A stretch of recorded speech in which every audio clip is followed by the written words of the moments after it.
Assalamualaikum warahmatullahi wabarakatuh. Perkenalkan nama saya Azmi Noviataya dengan NIM 2301020001. Jadi izinkan saya menjelaskan tentang algoritma yang telah saya pelajari, yaitu algoritma dynamic programming, backtracking, dan prompt search. Jadi kita masuk saja ke materi pertama, yaitu dynamic programming. Jadi dynamic programming ini adalah salah satu teknik pemrograman yang digunakan untuk memecah masalah kompleks dengan membaginya menjadi submasalah yang lebih kecil. Tujuannya adalah untuk menghindari perhitungan yang berulang dengan menyimpan hasil dari submasalah yang sudah diselesaikan. Jadi, eh, kenapa dynamic programming ini penting? Karena si dynamic programming bisa mengoptimalkan solusi dari masalah yang berulang dengan memanfaatkan hasil dari perhitungan sebelumnya. Jadi, teknik ini sangat berguna dalam berbagai aplikasi seperti optimasi, perhitungan probabilitas, dan lainnya. Jadi, cara kerja dynamic programming ini adalah dengan macam memecah masalah utama menjadi submasalah yang lebih kecil. Jadi, dia ada dua pendekatan dalam dynamic programming. Yang pertama adalah top-down, yaitu memoization. Jadi, pendekatan ini memecah masalah besar menjadi submasalah yang lebih kecil secara rekursif. Secara rekursif itu maksudnya memanggil hasil yang sudah ada atau yang sudah pernah dihitung atau submasalah yang pernah diselesaikan. Jika ingin digunakan kembali, maka dia dipanggil gitu. Dan menyimpan hasilnya untuk menghindari perhitungannya berulang. Yang kedua yaitu bottom up atau tabulation. Jadi pendekatan ini menyelesaikan submasalah terkecil terlebih dahulu dan menggunakan hasilnya untuk menyelesaikan submasalah yang lebih besar hingga mencapai solusi akhir. Jadi perbedaannya itu kalau top to down dia dari atas ke bawah, sedangkan bottom to up adalah dari bawah ke atas. Jadi kalau si top to down itu memecah sebuah masalah besar menjadi masalah yang lebih kecil. Sedangkan si bottom to up dia masalah dari masalah yang paling kecil ke masalah terbesar. Jadi kita masuk saja ke contohnya, yaitu contoh kasus itu deret Fibonacci. Jadi deret Fibonacci ini adalah deret yang setiap angkanya itu berasal dari penjumlahan dua angka sebelumnya. Jadi case base dari Fibonacci ini ada Fibonacci 0 yang dengan Fibonacci 0 dan Fibonacci 1 bernilai 1. Jadi karena mereka sudah ada kasus datar atau base case-nya, jadi kita tinggal mencari Fibonacci ya, yang kedua. Kita cari yang bottom to top dulu. Bottom to top atau iteratif. Jadi si bottom to top ini dia mengerjakan perulangan, dia nggak menggunakan rekursif atau memanggil eh, fungsi dari yang sudah diselesaikan, tapi dia menggunakan perulangan. Jadi eh, pertama yaitu seperti Fibonacci 0, karena sudah dia adalah case base, jadi kita sudah menetapkan nilainya sama dengan Fibonacci 1, jadi kita mencari Fibonacci 2. Untuk mencari Fibonacci 2, kita memerlukan nilai dari Fibonacci 0 dan Fibonacci 1. Karena Fibonacci 2 itu hasil dari dua angka, penjumlahan dari dua angka sebelumnya. Jadi dua hasil dari sebelumnya itu 0 tambah 1. Nah, Fibonacci 3 adalah hasil dari Fibonacci 1 dan Fibonacci 2. Nah, jadi dia menggunakan angka yang sebelumnya untuk mendapatkan angka yang sekarang. Jadi angka yang sebelumnya itu satu dan angka Fibonacci 1 adalah satu dan Fibonacci 2 adalah satu hasilnya. Jadi satu ditambah satu dengan 2. Jadi di Fibonacci 4 juga dia menggunakan Fibonacci 2 dan 3. Fibonacci 2 dengan 3 hasilnya adalah satu tambah satu dengan 2. Jadi satu ditambah 2 sama dengan 3. Dan di Fibonacci 5 dia menggunakan hasil sebelumnya yaitu Fibonacci 3 ditambah Fibonacci 2 atau hasil dari Fibonacci 3 dan 4. Jadi 2 ditambah 3 sama dengan Fibonacci 5. Nah, itu dari yang terkecil ke besar. Sedangkan kalau misalnya dari atas ke bawah, up to bottom, dia menggunakan versi rekursif atau dia memanggil fungsi lain. Nah, misalnya Fibonacci 5. Untuk mencari Fibonacci 5, dia memerlukan nilai dari Fibonacci 4 dan Fibonacci 3. Nah, Fibonacci 4, dia untuk mencari Fibonacci 4, dia menggunakan nilai dari Fibonacci 3 dan Fibonacci 2. Nah, untuk mencari Fibonacci 3, dia memerlukan nilai dari Fibonacci 2 dan Fibonacci 1. Nah, dan di Fibonacci 2, dia memerlukan Fibonacci 1 dan Fibonacci 0 untuk mendapatkan Fibonacci 2. Nah, karena Fibonacci 1 dan 0 itu adalah case base, Fibonacci 1, Fibonacci 2 sebenarnya nggak perlu dicari. Jadi kita mulai dari Fibonacci 3. Fibonacci 3 itu karena tadi Fibonacci 1 itu 1 dan Fibonacci 2 itu 1, jadi kita bisa menemukan Fibonacci 1 tambah 1, Fibonacci 3 itu 1 tambah 1 sama dengan 2. Nah, karena Fibonacci 2 udah ada, maka di Fibonacci 4, dia memerlukan Fibonacci 2 untuk mencari Fibonacci 3. Nah, dia akan mengambil dari Fibonacci 2, yaitu tadi 1. Jadi, 1 ditambah 2, eh, dia eh, dia menjumlahkan dengan Fibonacci, hasil dari Fibonacci 3 dan Fibonacci 1. Jadi, 1 ditambah 2 sama dengan 3. 1, ya, betul. Dan selanjutnya di Fibonacci 5, dia mengambil dari fungsi sebelumnya juga yang telah mendapatkan hasil. Jadi dia mengambil dari Fibonacci 3 yaitu 2 dan Fibonacci 4 yaitu 3. Jadi 2 ditambah 3, 5. Sehingga dia mendapat Fibonacci 5 itu adalah 5. Baik, kita akan lanjut ke backtracking. Jadi backtracking itu adalah sebuah teknik dalam algoritma yang digunakan untuk menyelesaikan masalah dengan cara mencoba setiap kemungkinan solusi secara bertahap. Jadi, jika pada suatu langkah pilihan yang diambil ternyata tidak tepat atau tidak memungkinkan, maka algoritma akan kembali ke langkah sebelumnya dan mencoba pilihan lain.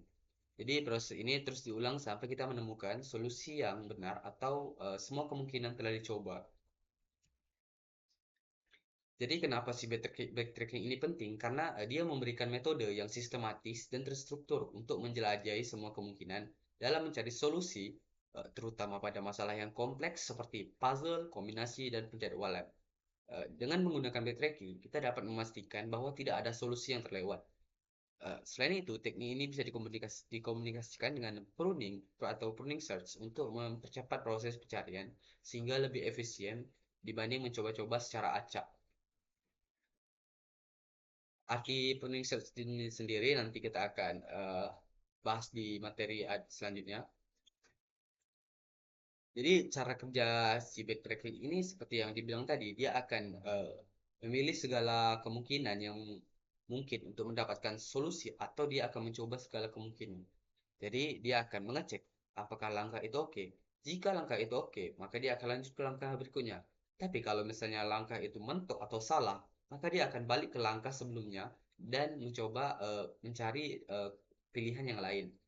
Jadi dia akan terus begitu sampai dapat solusi yang benar atau sudah coba semua kemungkinan. Jadi dia cukup memakan banyak waktu untuk jika pencariannya banyak. Makanya dengan menggunakan pruning search nanti kita bahas itu akan lebih mengoptimalkan dari kerja dari backtracking ini.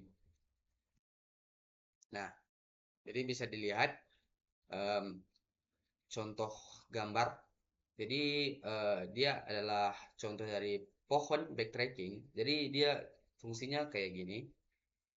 Dia akan misalnya kita ingin mencari angka 6. Nah, si angka 6 ini ada di sini. Kita pertama dimulai dari angka 10. Dia akan menurun ke kiri. Dia akan mencari ke angka 7. Nah, dia tidak akan ke sini dulu, tapi dia akan turun ke sini dulu sampai habis. 7 sampai ke 4. Nah, jika ke 4 juga bukan, maka dia akan turun lagi ke 0. Jika 0 juga bukan, dia akan kembali lagi ke angka 4. Dan dia akan kembali lagi ke angka 7. Karena di angka 7 ada kombinasi yang kemungkinan yang lain, dia akan turun ke angka 9. Nah, setelah turun ke angka 9, rupanya di angka 9 itu ada angka 6. Nah, maka dia berhenti di sini karena dia telah menemukan solusi atau uh, kemungkinan yang dia cari. Nah, jadi ini nggak perlu dicari lagi karena dia sudah menemukannya di sini. Contoh kasus yang lain seperti kita mencari kombinasi angka jumlahnya 7 dari angka 1, 2, 3, 4. Nah, jadi jika kita mencoba mulai dari angka 1 terus menambah ke angka lain, misal kita cari 1 tambah 2 tambah 3 tambah 4, itu kan sudah lebih dari 7 kan. Nah, jadi itu nggak mungkin. Jadi kita coba lagi kemungkinan lain, yaitu 1 tambah 3 tambah 4. Itu juga lebih. Jadi kita coba lagi kemungkinan yang lain, yaitu 1 tambah 2 tambah 4. Nah, 1 tambah 2 tambah 4 itu kan hasilnya 7. Nah, dia akan menyimpan. Jadi kalau misalnya pas 7, dia simpan itu sebagai solusi. Nah, dia cari lagi kemungkinan yang lain. 2 tambah 3 tambah 4. Nggak mungkin, karena melebihi. Setelah itu, dia coba lagi 3 tambah 4. Nah, 3 tambah 4 itu sama dengan 7. Maka dia menemukan solusi yang lain. Jadi dia ada solusi 2 dari kombinasi angka 1, 2, 3, 4. Kecuali misalnya ada perulangan, mungkin banyak kombinasi angkanya kalau boleh perulangan. Tapi kita hanya mencari kombinasi dari angka 1, 2, 3, 4. Jadi nggak boleh sama gitu.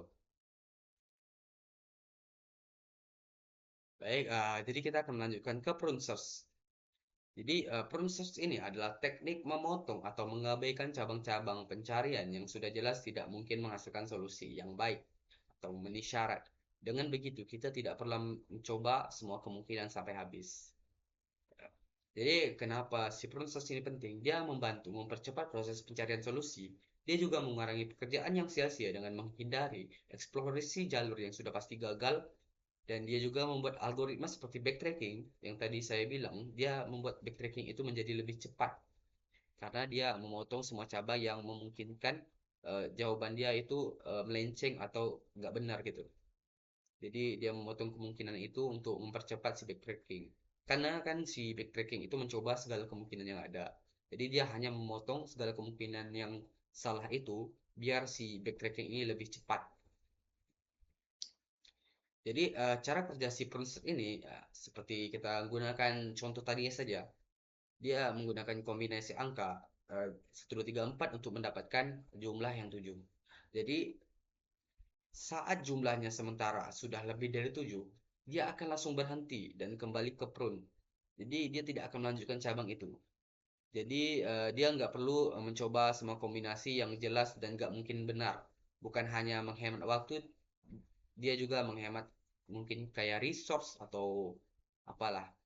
Jadi dia menghemat waktu. Jadi misalnya yang saya bilang tadi kan 1 tambah 2 tambah 3 tambah 4 itu kan udah gak mungkin kan. Jadi dia nggak akan ngitung itu lagi, dia akan mencari kemungkinan yang lain karena dia udah tahu bahwa itu hasilnya sudah melebihi dari 7. Makanya dia mencari lagi 1 tambah 2 tambah 4. Nah, itu hasilnya 7 disimpan. Misalnya 2 tambah 3 tambah 4. Nah, itu lebih, dia nggak akan dihitung dia. Misalnya 2 tambah 3 juga sama. Dia kurang dari 7, dia nggak akan hitung. 5, tinggal 3 tambah 4. Nah, itu adalah si prune search. Dia memotong kemungkinan yang membawa kita ke jawaban yang salah atau solusi yang ingin kita selesaikan. Dia mempercepat si backtracking. Jadi kesimpulan dari materi ini, dynamic programming itu menyelesaikan masalah dengan memecahnya menjadi submasalah kecil dan menyimpan hasil perhitungan agar tidak diulang, sehingga membuat proses lebih cepat dan efisien dibandingkan backtracking pada beberapa kasus.